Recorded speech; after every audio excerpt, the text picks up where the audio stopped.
Chandrika channel में आप सभी का स्वागत करती हूँ। माता रानी कृपा से आप सभी स्वस्थ होंगे, सुखी होंगे, संपन्न होंगे। आज बृहस्पतिवार के दिन बृहस्पतिवार व्रत कथा की विधि, बृहस्पतिवार व्रत कथा एवं बृहस्पति देव की कथा सुनाने जा रही हूँ। तो सुने कथा। बृहस्पतिवार के व्रत की विधि। सर्वप्रथम बृहस्पतिवार के दिन जो भी स्त्री पुरुष व्रत करे उसको चाहिए कि वह दिन में एक ही समय भोजन करे, क्योंकि बृहस्पतिश्वर भगवान का इस दिन पूजन होता है। भोजन पीले चने की दाल आदि का करें, परंतु नमक नहीं खाएं और पीले वस्त्र पहने, पीले ही फलों का प्रयोग करें, पीले चंदन से पूजन करें। पूजन के बाद प्रेम पूर्वक गुरु महाराज की कथा सुननी चाहिए। इस व्रत को करने से मन की इच्छाएं पूरी होती हैं और बृहस्पति देव प्रसन्न होते हैं। धन, पुत्र, विद्या तथा मनोवांछित फलों की प्राप्ति होती है। परिवार को सुख तथा शांति मिलती है। इसलिए यह व्रत सर्वश्रेष्ठ और अति फलदायक सब स्त्री पुरुषों के लिए है। इस व्रत में केले का पूजन करना चाहिए। कथा और पूजन के समय मन, कर्म, वचन से शुद्ध होकर जो इच्छा हो बृहस्पति देव से प्रार्थना करनी चाहिए। उसकी इच्छाओं को बृहस्पति देव अवश्य पूर्ण करेंगे, ऐसा मन में दृढ़ विश्वास रखना चाहिए। अथ श्री बृहस्पतिवार व्रत कथा। एक समय की बात है कि भारतवर्ष में एक नृपति राज्य करता था। वह बड़ा ही प्रतापी और दानी था। वह नित्य प्रतिदिन मंदिर में दर्शन करने जाता। वह ब्राह्मण और गुरु की सेवा किया करता था। उसके दरवाजे से कोई भी निराश होकर नहीं लौटता तथा वह प्रत्येक गुरुवार को व्रत रखता एवं पूजन करता था। हर एक दिन गरीबों की सहायता करता था, परंतु यह सब बातें उसकी रानी को अच्छी नहीं लगती। वह न व्रत करती, न ही किसी को दमड़ी तक दान में देती थी तथा राजा से भी ऐसा करने को मना किया करती थी। एक समय की बात है, राजा तो शिकार खेलने वन को गए हुए थे। घर पर रानी और उसकी दासी थी। उस समय गुरु बृहस्पति देव एक साधु का रूप धारण कर राजा के दरवाजे पर भिक्षा मांगने गए तथा भिक्षा में मांगी तो रानी कहने लगी, हे साधु महाराज, मैं इस दान और पुण्य से तंग आ गई हूँ। मेरे से तो घर का ही कार्य समाप्त नहीं होता। इस कार्य के लिए तो मेरे पतिदेव ही बहुत हैं। अब आप एक प्रकार की कृपा करें, यह सब धन नष्ट हो जावे तथा मैं आराम से रह सकूं। साधु बोले, हे देवी, तुम तो बड़ी विचित्र हो। संतान और धन से कोई दुखी नहीं होता, इसको सभी चाहते हैं। पापी भी पुत्र की और धन की इच्छा करता है। अगर आपके पास धन अधिक है तो भूखे मनुष्यों को भोजन कराओ, प्याऊ लगवाओ, ब्राह्मणों को दान दो, धर्मशाला बनवाओ, कुआं, तालाब, बावड़ी, बाग बगीचों आदि के निर्माण कराओ, निर्धन मनुष्यों की कुंवारी कन्याओं का विवाह कराओ और अनेकों यज्ञादि धर्म करो। इस प्रकार के कर्मों से आपके कुल और आपका नाम परलोक में सार्थक हो एवं स्वर्ग की प्राप्ति होगी। मगर वह रानी इन बातों से खुश ना हुई। वह बोली, हे साधु महाराज, मुझे ऐसे धन की भी आवश्यकता नहीं जिसको और मनुष्यों को दान दूं और तथा जिसको रखने उठाने में मेरा समय ही बर्बाद हो जावे। साधु ने कहा, हे देवी, तुम्हारी ऐसी इच्छा है तो ऐसा ही करना। मैं तुम्हें बताता हूँ, वैसा ही करना। बृहस्पतिवार के दिन घर को गोबर से लिपना, अपने केसों को धोना, केसों को धोते समय स्नान करना, राजा से कहना वह हजामत बनवाए, भोजन में मांस मदिरा खाना, कपड़ा धोबी के यहाँ धुलने डालना। इस प्रकार 7 बृहस्पतिवार करने से तुम्हारा सब धन नष्ट हो जाएगा। ऐसा कहकर वह साधु महाराज वहाँ से अंतर्ध्यान हो गए। रानी ने साधु के कहने के अनुसार वैसा ही किया। 3 बृहस्पतिवार ही बीते थे कि उसका समस्त धन नष्ट हो गया और भोजन के लिए दोनों समय तरसने लगे, सांसारिक भोगों से दुखी रहने लगे। तब वह राजा रानी से कहने लगा, रानी, तुम यहाँ पर रहो, मैं दूसरे देश को जाऊँ, क्योंकि यहाँ पर मुझे सभी मनुष्य जानते हैं, इसलिए कोई भी कार्य नहीं कर सकता। देश चोरी परदेश भीख बराबर है। ऐसा कहकर राजा प्रदेश चला गया। वहाँ जंगल को जाता, लकड़ी काट कर लाता और शहर में बेचता। इस तरह जीवन व्यतीत करने लगा। इधर राजा के घर रानी और दासी दुखी रहने लगीं। किसी दिन भोजन मिलता और किसी दिन जल पीकर ही रह जाती। एक समय रानी और दासी को 7 दिन बिना भोजन के व्यतीत हो गया। तो रानी ने अपनी दासी से कहा, हे दासी, यहाँ पास ही के नगर में मेरी बहन रहती है। वह बड़ी धनवान है। तू उसके पास जा और वहाँ से 5 सेर बेझर मांग ला, जिससे कुछ समय के लिए गुजर हो जाएगी। इस प्रकार रानी की आज्ञा मानकर दासी उसकी बहन के पास गई और रानी की बहन उस समय पूजन कर रही थी, क्योंकि उस दिन बृहस्पतिवार था। जब दासी ने रानी की बहन को देखा और उससे बोली, हे रानी, मुझे तुम्हारी बहन ने भेजा है, मेरे लिए 5 सेर बेझर दे दो। इस प्रकार दासी ने अनेक बार कहा, परंतु रानी ने कुछ उत्तर न दिया, क्योंकि वह उस समय बृहस्पतिवार की व्रत कथा सुन रही थी। इस प्रकार जब बांदी को किसी प्रकार उत्तर नहीं मिला तो वह बहुत दुखी हुई एवं क्रोध भी आया और लौटकर अपने गांव के आ गई। आकर बोली, हे रानी, तुम्हारी बहन तो बहुत ही बड़ी आदमीन है। वह छोटे मनुष्य से बात भी नहीं करती, इसलिए मैंने उससे कहा तो उसने कोई उत्तर नहीं दिया। मैं वापिस चली आई। रानी बोली, हे दासी, इसमें कोई दोष नहीं है, इसमें उसका कोई दोष नहीं है। जब बुरे दिन आते हैं तब कोई सहारा नहीं देता। अच्छे बुरे का पता आपत्ति में ही लगता है। जो ईश्वर की इच्छा होगी वही होगा। वह सब हमारे भाग्य में दोष है। इधर उस रानी ने देखा कि मेरी बहन की दासी आई थी, परंतु मैं उससे नहीं बोली, इससे वह बहुत दुखी हुई होगी। यह सोचकर कथा को सुन और विष्णु भगवान का पूजन समाप्त कर वह रानी बहन के घर चल दी और जाकर अपनी बहन से कहने लगी, हे बहन, मैं बृहस्पतिवार का व्रत कर रही थी। तुम्हारी दासी आई, परंतु जब तक कथा होती है तब तक न उठते हैं और न ही बोलते हैं, इसलिए मैं न बोली। कहो दासी क्यों गई थी? रानी बोली, बहन, हमारे अनाज नहीं है था। वैसे तुमसे कोई बात छिपी नहीं है, इस कारण मैंने दासी को तुम्हारे पास 5 सेर बेझर लेने के लिए भेजी थी। रानी बोली, बहन देखो, बृहस्पति भगवान मनोकामना पूर्ण करते हैं। देखो, शायद तुम्हारे घर में अनाज रखा हो। इस प्रकार का वचन जब रानी ने सुना तो घर के अंदर गई। वहाँ उसे एक घड़ा बेझर का भरा मिल गया। तब तो रानी और बांदी को बहुत ही खुशी हुई और दासी कहने लगी, हे रानी, देखो, वैसे हमको जब नहीं मिलता तो हम रोज ही व्रत करते हैं। अगर इनसे व्रत की विधि और कथा पूछ ली जावे तो उसे हम भी किया करें। तब उस रानी ने अपनी बहन से पूछा कि हे बहन, बृहस्पतिवार के व्रत की कथा कैसे है तथा वह व्रत कैसे करना चाहिए? रानी की बहन ने कहा, गुरु के व्रत में चना की दाल मुनक्का से भगवान विष्णु का केले की जड़ में पूजन करें तथा दीपक जलावें, पीला भोजन करें तथा कहानी सुने। इस प्रकार करने से गुरु भगवान प्रसन्न होते हैं, अन्न पुत्र धन देते हैं, मनोकामना पूर्ण करते हैं। इस प्रकार रानी और दासी दोनों ने निश्चय किया कि बृहस्पति देव भगवान का पूजन जरूर करेंगे। 7 दिन बाद जब बृहस्पतिवार आया तो उन्होंने व्रत रखा। घुड़साल में जाकर चना गुड़ बीन लाई तथा उसकी दाल से केले की जड़ तथा विष्णु भगवान का पूजन किया। अब भोजन पीला कहाँ से आवे? बेचारी बड़ी दुखी हुई, परंतु उन्होंने व्रत किया था, इस कारण गुरु भगवान प्रसन्न थे। 2 थालों में सुंदर पीला भोजन लेकर आए और दासी को देकर बोले, हे दासी, यह तुम्हारे और रानी के लिए भोजन है, तुम दोनों करना। दासी भोजन पाकर बड़ी प्रसन्न हुई और रानी से बोली, चलो रानी जी, भोजन कर लो।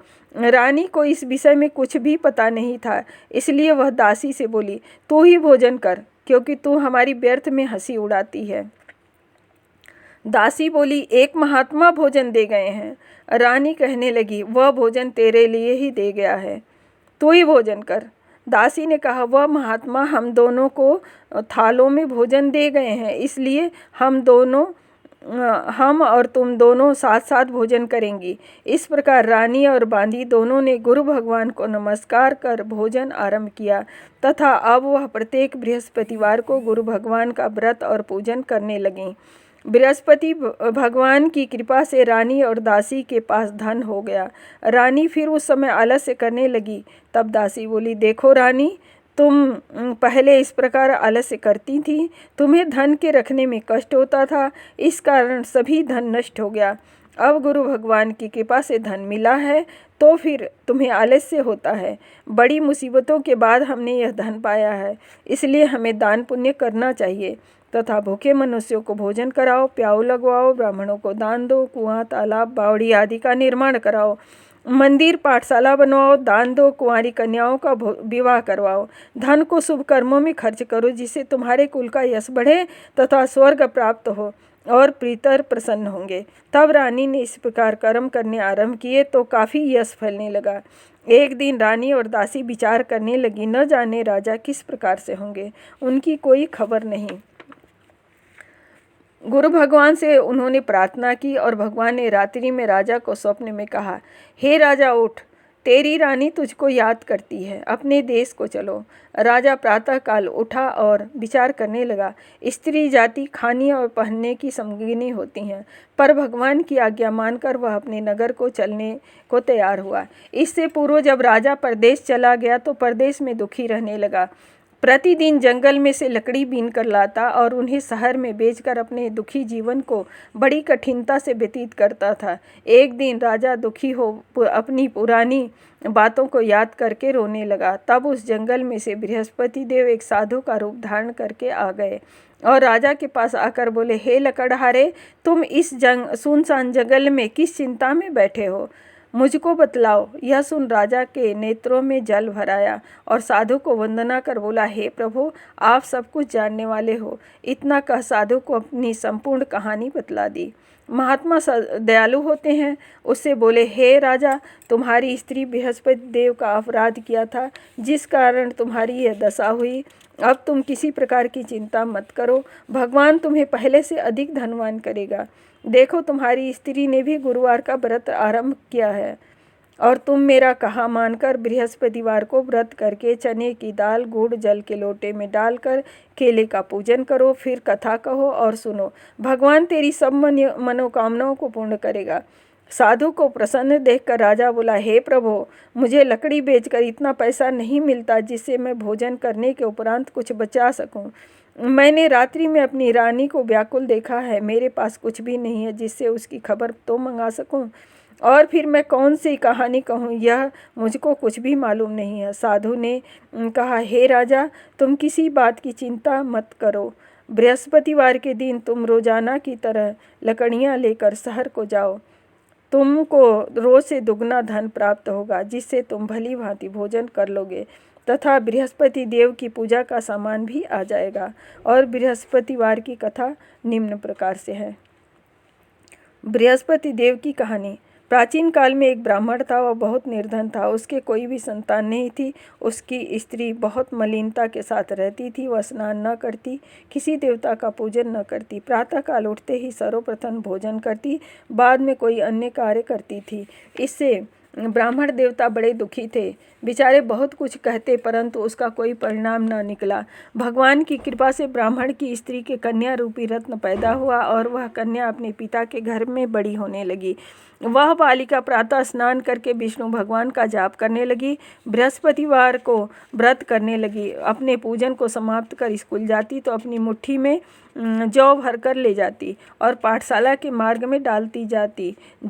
तब ये जौ स्वर्ण के हो जाते और लौटते समय उनको बीन कर घर ले आती थी।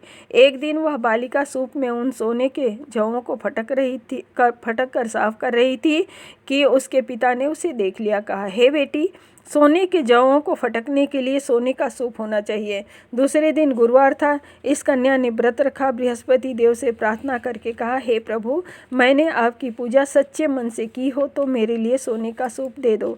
बृहस्पति देव ने उसकी प्रार्थना स्वीकार कर ली। रोजाना की तरह वह कन्या जौ फैलाती हुई जाने लगी। जब लौटकर जौ बीन रही थी तो बृहस्पति देव की कृपा से सोने का सूप मिला।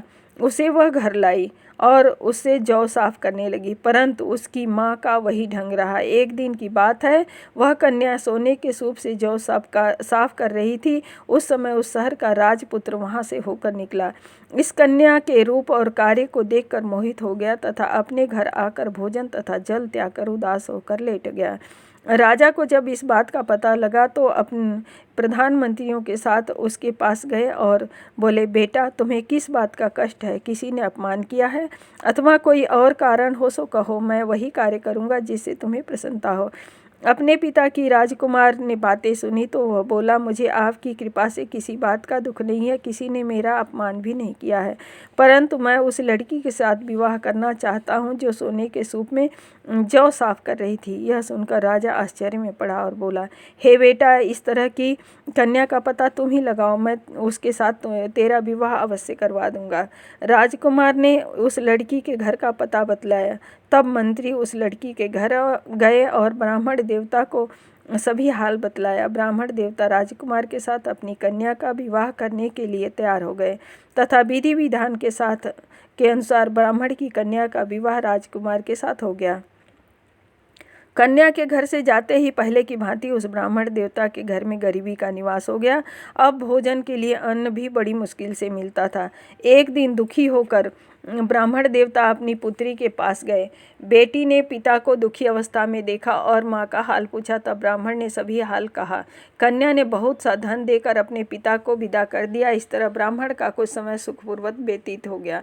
कुछ दिन बाद फिर वही हाल हो गया। ब्राह्मण फिर अपनी कन्या के यहाँ गया और सभी हाल कहा तो लड़की बोली, पिताजी, आप माताजी को यहाँ लिवा लाओ, मैं उसे विधि बता दूंगी जिससे गरीबी दूर हो जाए। वह ब्राह्मण देवता अपनी स्त्री को साथ लेकर पहुँचे तो पुत्री अपनी माँ को समझाने लगी, हे माँ, तुम प्रातःकाल उठकर प्रथम स्नान आदि करके विष्णु भगवान का पूजन करो तो सब दरिद्रता दूर हो जाएगी। परंतु उसकी माँ ने एक बात भी नहीं मानी। प्रातःकाल उठकर अपने बच्चों का जूठन को खा लिया।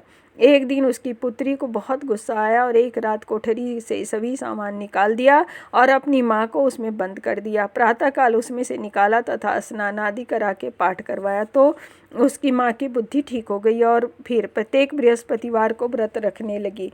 इस व्रत के प्रभाव से उसकी माँ भी धनवान तथा पुत्रवती हो गई और वह बृहस्पति देव के प्रभाव से स्वर्ग को प्राप्त हुई तथा वह ब्राह्मण भी सुखपूर्वक इस लोक को सुख भोग कर स्वर्ग को प्राप्त हुआ। इस तरह कहानी कहकर साधु देवता वहाँ से लोप हो गए। धीरे धीरे समय व्यतीत होने लगा, पर फिर वही बृहस्पतिवार का दिन आया। राजा जंगल से लकड़ी काट कर किसी शहर में बेचने गया। उसे और दिन से अधिक पैसा मिला। राजा ने चना गुड़ आदि लाकर गुरुवार का व्रत किया। उस दिन से उसके सभी क्लेश दूर हुए, परंतु अब अगला गुरुवार का दिन आया तो बृहस्पतिवार का व्रत करना भूल गया। इस कारण बृहस्पति भगवान नाराज हो गए। उस दिन उस नगर के राजा ने विशाल यज्ञ का आयोजन किया तथा शहर में यह घोषणा करा दी कि कोई भी मनुष्य अपने घर में भोजन ना बनावे, ना आग जलावे। समस्त जनता मेरे यहाँ भोजन करने आए, इस आज्ञा को जो ना मानेगा उसको फांसी की सजा दी जाएगी। इस तरह की घोषणा संपूर्ण नगर में करवा दी। राजा की आज्ञा अनुसार शहर के सभी लोग भोजन करने गए, लेकिन लकड़हारा कुछ देर से पहुंचा, इसलिए राजा उसको अपने साथ लिवा ले गए और ले जाकर भोजन करा रहे थे तो रानी की दृष्टि खूंटी पर पड़ी जिस पर उसका हार लटक रहा था। वह वहाँ नहीं था। रानी ने निश्चय किया, मेरा हार इस मनुष्य ने चुरा लिया। उसी समय सैनिकों को बुलाकर उसको जेल में डलवा दिया। तब राजा जेल खाने में पड़ा, बहुत दुखी होकर विचार करने लगा, न जाने कौन से पूर्व जन्म के कर्म से मेरे लिए दुख प्राप्त हुआ, और उसी साधु को याद करने लगा जो जंगल में मिला था। उसी समय तत्काल बृहस्पति देव साधु के रूप में प्रकट हो गए। उसकी दशा देखकर कहने लगे, अरे मूर्ख, तूने बृहस्पति देवता की कथा नहीं करी, इस कारण तुझे दुख प्राप्त हुआ। अब चिंता मत कर, बृहस्पतिवार के दिन जेल खाने के दरवाजे पर 4 पैसे पड़े मिलेंगे, उनसे तू बृहस्पतिवार की पूजा करना, तेरे सभी कष्ट दूर हो जाएंगे। बृहस्पतिवार के दिन उसे 4 पैसे मिले। राजा ने कथा कही। उसी रात्रि को बृहस्पति देव ने उस सागर के राजा को स्वप्न में कहा, हे राजा, तुमने जिस आदमी को जेल खाने में बंद कर दिया वह निर्दोष है, वह राजा है, उसे छोड़ देना। रानी का हार उसी खूंटी पर लटका हुआ है। अगर तू ऐसा नहीं करेगा तो मैं तेरे राज्य को नष्ट कर दूंगा। इस तरह के रात्रि स्वप्न को देख राजा प्रातःकाल उठा और खूंटी पर हार देकर लकड़हारे को बुलाकर क्षमा मांगी तथा उस राजा को योग्य सुंदर वस्त्र आभूषण देकर विदा किया तथा गुरुदेव की आज्ञा अनुसार राजा अपने राज्य को चल दिया। राजा जब नगर के निकट पहुंचा तो उसे बड़ा आश्चर्य हुआ। नगर में पहले से अधिक बाग, तालाब, कुएं तथा बहुत से धर्मशाला, मंदिर आदि बन गए। राजा ने पूछा कि यह किसका बाग और धर्मशाला है। तब नगर के सब लोग कहने लगे यह सब रानी और दासी के हैं। तो राजा को आश्चर्य हुआ और गुस्सा भी आया। जब रानी ने यह खबर सुनी कि राजा आ रहे हैं तो उसने दासी से कहा, हे दासी, देख राजा हमको कितनी बुरी हालत में छोड़ गए थे। वह हमारी ऐसी हालत देखकर लौट न जाए, इसलिए तो दरवाजे पर खड़ी हो जा। आज्ञा अनुसार दासी दरवाजे पर खड़ी हो गई और राजा आए तो उसने उन्हें अपने साथ लिवा लाई। तब राजा ने क्रोध करके अपनी तलवार निकाली और पूछने लगे, यह बताओ कि यह धन तुम्हें कैसे प्राप्त हुआ। तब उन्होंने कहा, हमें धन बृहस्पति देव के इस व्रत के प्रभाव से प्राप्त हुआ है। राजा ने निश्चय किया कि 7 दिन बाद तो सभी बृहस्पति देव का पूजन करते हैं, परंतु मैं रोजाना दिन में 3 बार कहानी कहा करूँगा तथा रोज व्रत किया करूँगा। अब हर समय राजा के दुपट्टे में चने की दाल बंधी रहती थी तथा दिन में 3 बार कहानी कहता। एक दिन राजा ने विचार किया कि चलो अपनी बहन के यहाँ हो आवें। इस तरह निश्चय कर राजा घोड़े पर सवार हो अपनी बहन के यहाँ चलने लगा। मार्ग में उसने देखा कि कुछ आदमी एक मुर्दे को लिए जा रहे हैं। उन्हें रोककर राजा कहने लगा, अरे भाई, मेरी बृहस्पति देव की कहानी सुन लो। वे बोले, लो, हमारा तो आदमी मर गया है, इसे अपनी कथा की पड़ी है। परंतु कुछ आदमी बोले, अच्छा कहो, हम तुम्हारी कथा भी सुनेंगे। राजा ने दाल निकाली। जब कथा आधी हुई मुर्दा हिलने लगा और जब कथा समाप्त हो गई तो राम राम करके वह मनुष्य खड़ा हो गया। राजा आगे बढ़ा। आगे मार्ग में एक किसान खेत में हल चलाता हुआ मिला।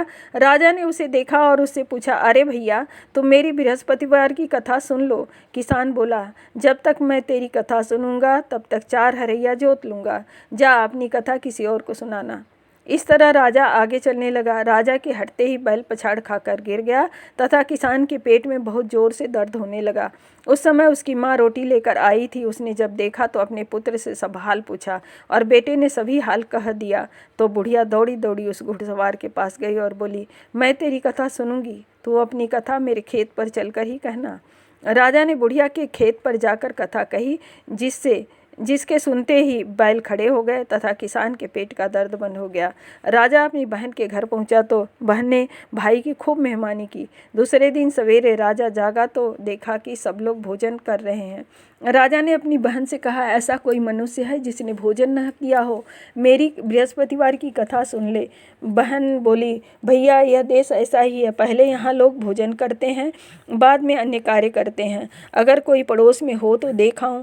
ऐसा कह देखने चली गई, परंतु उसे कोई ऐसा व्यक्ति नहीं मिला जिसने भोजन न किया हो। अतः वह एक कुम्हार के घर गई जिसका लड़का बीमार था।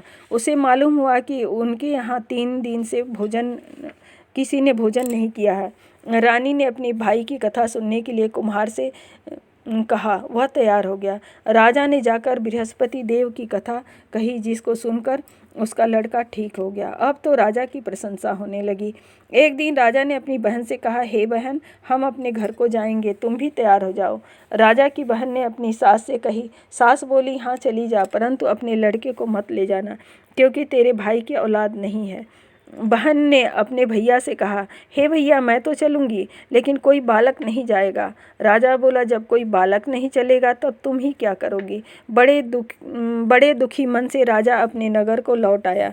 राजा ने अपनी रानी से कहा, हम निर्वंशी राजा हैं, हमारा मुंह देखने का धर्म नहीं है और कुछ भोजन आदि नहीं किया। रानी बोली, हे प्रभु, बृहस्पति देव ने हमें सब कुछ दिया है, वे हमें औलाद अवश्य देंगे। उसी रात को बृहस्पति देव ने राजा से स्वप्न में कहा, हे राजा, उठ, सभी सोच त्याग दे, तेरी रानी गर्भ से है। राजा को यह बात सुनकर बड़ी खुशी हुई। 9वें महीने में उसके गर्भ से एक सुंदर पुत्र पैदा हुआ।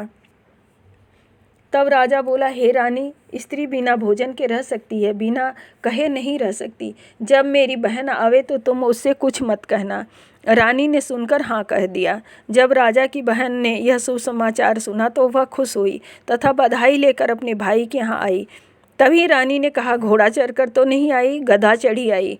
राजा की बहन बोली, भाभी मैं इस प्रकार न कहती तो तुम्हें औलाद कैसे मिलती। बृहस्पति देव ऐसे ही हैं, जैसी जिसके मन में कामनाएं हैं सभी की पूर्ण करते हैं। जो सद्भावना पूर्वक बृहस्पतिवार का व्रत करता है एवं कथा पढ़ता है अथवा सुनता है और दूसरों को सुनाता है, बृहस्पति देव उनकी सभी मनोकामनाएं पूर्ण करते हैं। भगवान बृहस्पति देव उनकी सदैव रक्षा करते हैं।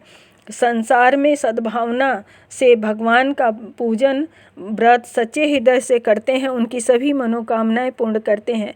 जैसी सच्ची भावना से रानी और राजा ने उनकी कथा का गुणगान किया तो उनकी सभी इच्छाएं बृहस्पति देव ने पूर्ण की थी। इसलिए सबको कथा सुनने के बाद प्रसाद लेकर जाना चाहिए। हृदय से उनका मनन करते हुए जयकारा बोलना चाहिए। बोलो बृहस्पति देव की जय।